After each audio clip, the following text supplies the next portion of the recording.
Alright, good morning. Let's go over today's trade plan.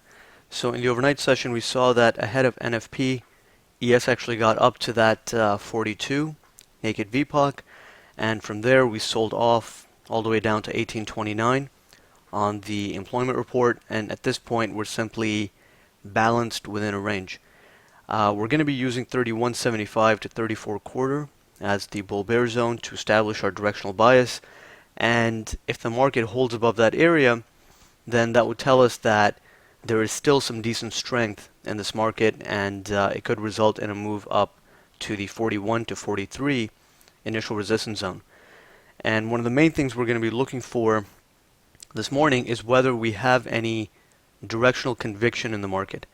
So a few things to look out for. Is the market holding above 31.75 to 34 quarter? Are we seeing an upward skew in the tick?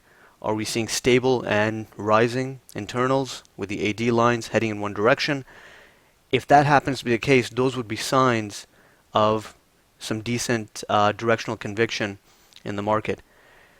The other scenario is that we continue balancing in a wider range where we break below the bull bear zone, test the overnight low, perhaps go down to 24 quarter to 26 quarter, find buyers over there, and off the initial support zone, 24 quarter to 26 quarter, at the very minimum, we'll want to see price get back above 29 to 30 fairly quickly.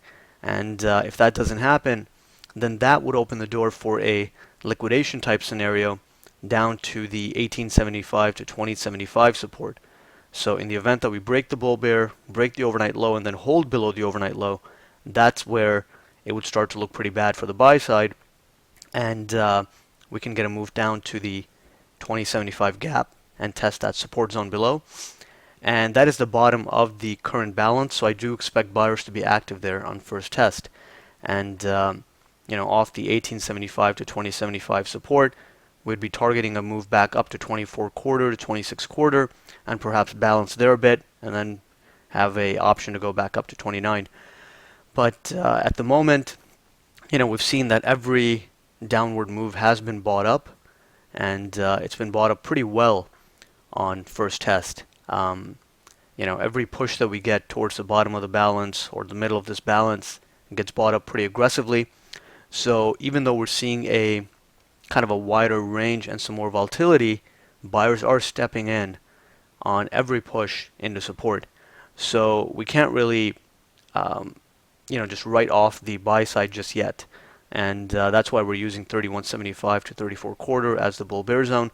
And if we hold above it, then we will still lean on the long side and be a bit cautious on the short side, because this could go up to 41 to 43 before we get any decent selling or some profit taking in the market.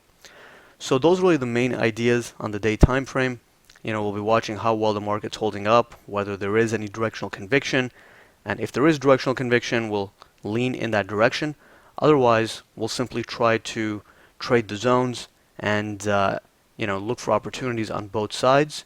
But if we're above the bull bear, then we'll still focus a little bit more on the long side and be a little bit more cautious on the short side. So those are really the main ideas. Let's see how well we hold up off the open, and we'll take it from there.